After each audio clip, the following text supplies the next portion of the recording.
আসসালামু আলাইকুম। জুম্মা মুবারক।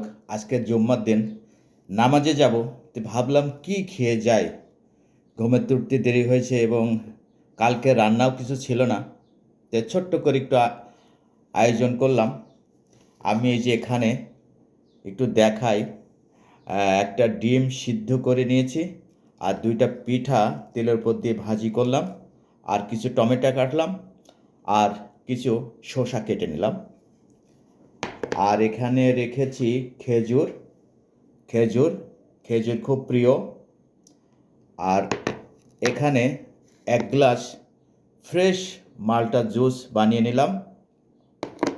আর সাথে তো সাদা পানি থাকতেই হবে, কারণ পানির অপর নাম জীবন। আর এখানে আছে লিভেন। এটা শরীরের জন্য খুব উপকার, পুষ্টিকর খাবার, যেটা আমাদের দেশে বলা হয় ঘোল, আর এটাকে লিভেন বলে। এ আর কি, একাই মনে করলাম যে খেয়ে নামাজে যাই, তাই এই ছোট্ট অ্যারেঞ্জমেন্ট করে নিলাম। যাই হোক, আমার এই ছোট্ট অ্যারেঞ্জমেন্টটা কেমন হলো আপনারা অবশ্যই জানাবেন।